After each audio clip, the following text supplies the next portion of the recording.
Welcome to the Balanced Blood Sugar Podcast, where we focus on everyday wellness for everyone. I'm Adrienne, a registered nurse, here to share tips, habits, and lifestyle shifts that can help you feel your best by stabilizing blood sugar and improving your overall health. Everything we discuss is designed for general health and routine education because everyone deserves to feel empowered with the right information. But I'm not your personal nurse, so make sure to check with your healthcare provider before making any changes. Let's dive into today's episode.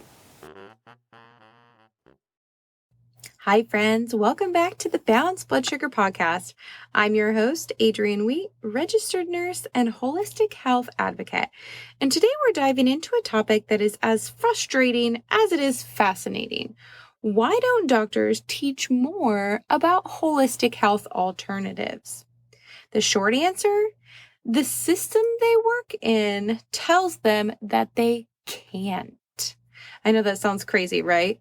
In our healthcare system here in the U.S., there is a tangled web of rules, outdated education, and financial incentives that keeps even the most well-meaning doctors from stepping outside the box. And today we're going to unpack all of this. But first, let me say this very loud and very clearly. This isn't about bashing doctors. I am not here to villainize the people who go through years of grueling education to care for us. In fact, most doctors are just as much victims of the system as we are. And by the end of this episode, I hope you'll not only understand why this is happening, but also feel empowered to take charge of your own health in a system that isn't set up to prioritize your best interests. So grab your favorite drink, coffee, tea, or keto pumpkin latte, and let's get started. So let's start with the elephant in the room, the healthcare system itself. I literally just had a conversation about this with my new healthcare provider for my preventative appointment this year. You know, hospitals, clinics, and insurance companies all have very strict rules about what doctors can and can't say or do. These rules are there to protect the institution, not necessarily the patient.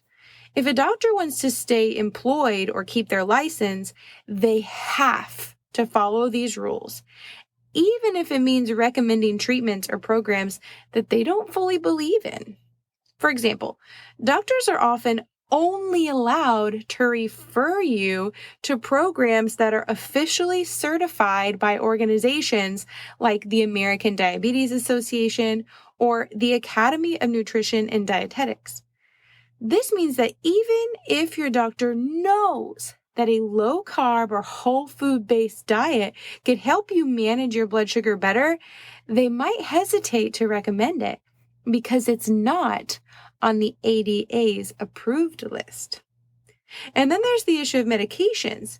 During the pandemic, many doctors prescribed medicines for off-label use within their scope of practice, seeing great success. But licensing boards cracked down hard, and some of these doctors had their licenses suspended or revoked. Why? Because their choices didn't align with government policies or corporate interests. Here's a heartbreaking thought. How many lives could have been saved if doctors were free to think outside the box? Instead, we saw livelihoods destroyed, reputations ruined, and patients left without the care they needed. Thankfully, many of these doctors are now getting their licenses back, but that doesn't change the years of hardship that they, their families, and their patients went through because the healthcare system cared more about policies than it did patients. This just doesn't apply to acute situations like a pandemic either. It's happening every day in chronic disease management. Most doctors are required to stick to, quote, standards of care, which often prioritize medications over lifestyle changes. And let's be honest, those medications are usually brought to you by pharmaceutical companies with multi-billion-dollar marketing budgets who also fund the organizations like the ADA, the FDA, and the CDC. Even Dr. Fauci was involved with the patent for some of the drugs that they were using to treat issues in the pandemic. I mean, talk about a conflict of interest. The corruption is sadly so systemic. I know that there are many practitioners now who have left mainstream healthcare in favor of opening their own clinics where they get to control the policies. And thankfully, where we currently live, these practitioners have a little bit more leeway with the law. And so, the problem is a lot of these new clinics often don't take insurance because insurance companies won't reimburse for holistic treatments. So sometimes they have to go in partnership with an established healthcare facility, but even then it can be all super gray area. And where we live, we were lucky enough to find a functional medicine practitioner that takes insurance, but that is not very typical. So now many of their services are out of reach for so many patients who could benefit the most. And it's just so frustrating, especially for people like my husband, who came from an a la carte holistic healthcare system in his home country of Peru. And you would just buy what you need when you need it out of pocket, like relatively cheap. I mean, like $200 for an MRI, cheap. It is insane how hard it is to get what we need here in this country at a price that we can afford without having to play by the system's rules. Okay, so now let's talk about how doctors are trained. Medical school is one of the hardest educational paths out there. Students spend 10 to 12 years of their lives in school, residencies, and fellowships, working long hours and accumulating massive student debt. But the curriculum they're taught is often outdated because it takes years, sometimes decades, for new research to make its way into textbooks. Think about it. When was the last time you ever heard about a groundbreaking discovery in nutrition being taught in medical school? Probably never. That's because nutrition isn't a priority in most medical programs. In fact, many doctors graduate with less than 20 hours of formal nutrition training. Now, side note, Dr. Casey Means, she's a Stanford Medical School graduate. She talks a lot about the lack of nutrition education in their medical program, and she is a huge advocate for change in this area because it is so pivotal to understanding chronic disease management. She is very outspoken on socials if you'd like to give her a follow on your favorite platform. I just love following what she has to say. Okay, now back to the topic. Here's the kicker. Most of what doctors are taught in medical school comes from sources influenced by organizations like the USDA or the CDC, which have their own biases and corporate ties. Remember the food pyramid we all grew up with? It was based on government recommendations that were heavily influenced by food companies and the agricultural industry. And now, this is where Dr. Ken Berry's book, quote, Lies My Doctor Told Me, is so powerful. He exposes how many of the truths that we've been taught about health really aren't that. Like the idea that fat is bad for you, or that calorie counting is the best way to lose weight. These are all based on flawed science. It is a must read if you want to understand just how deep this problem goes in our healthcare system.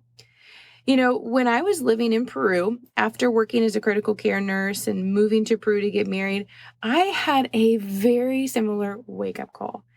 After encountering their more a la carte holistic health system, which included some elements of herbalism, I started researching more about healthcare and some of the claims that we were taught in school. And I was shocked to find out how much of it was outdated, biased, or just bad science.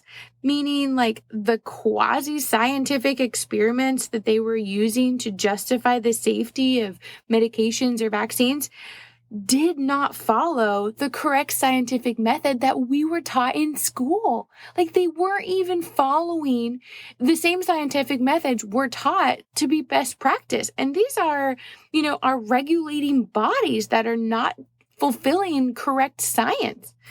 So all of this flood of information created a huge sense of cognitive dissonance for me because I had wanted to trust what I learned in school and trust the system, but the evidence just wasn't there to support it. And in fact, in many cases, the evidence showed the opposite. Learning that all of this time that I thought I was helping people, only to discover that I was being used as a pawn in somebody else's game to hurt people and make them money. That was a very, very tough pill for me to swallow. But it's also what motivated me and my family to dig deeper and learn the truth for ourselves. And now we get to pass it on to you. We learn to read scientific articles. We learn to read through the real science. We learn to dig and dig and dig and not just stop at the sources we were told to rely on because we discovered that those sources, they weren't true. Lastly, here's something else that we don't talk about very often. Doctors are humans too. Imagine you're a doctor. You've spent years in school. You've taken out massive loans, dedicated your life to helping people, but now you're working in a system that limits what you can say and do, even when you know that there's an alternative that works better. Do you risk your career to fight the system? Or do you keep your head down and follow the rules to take care of yourself and your family? For many doctors, the answer is clear. They stay in the system because they feel they have no other choice, or they haven't yet realized that it's broken. Because they have families to support, they have bills to pay, and careers that they have worked so hard to build. But here's the good news. More and more doctors are starting to break away.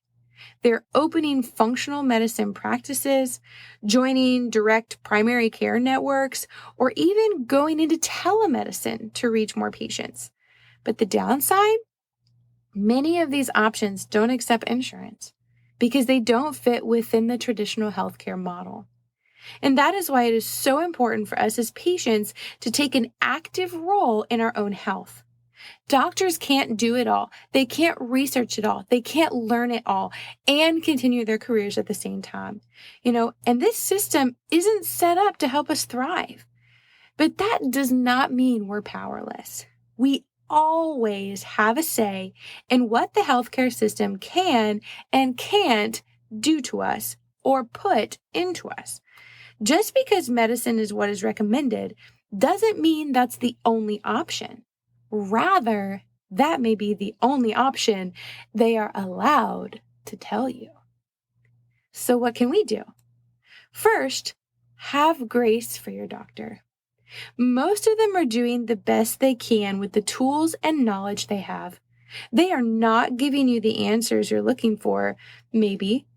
It's not because they don't care.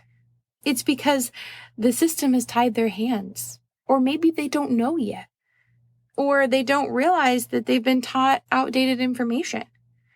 Most doctors don't go into the medical system to hurt people or not give them solutions to their problems, but rather exactly the opposite. Your doctor didn't spend 10 to 12 years in school because they wanted to hurt people. They are in it because they want to help people. But just remember, so many healthcare practitioners are just pawns in someone else's game. So second, be your own advocate. Ask questions. Do your own research. Seek out second opinions if something doesn't feel right or you have time to research another way.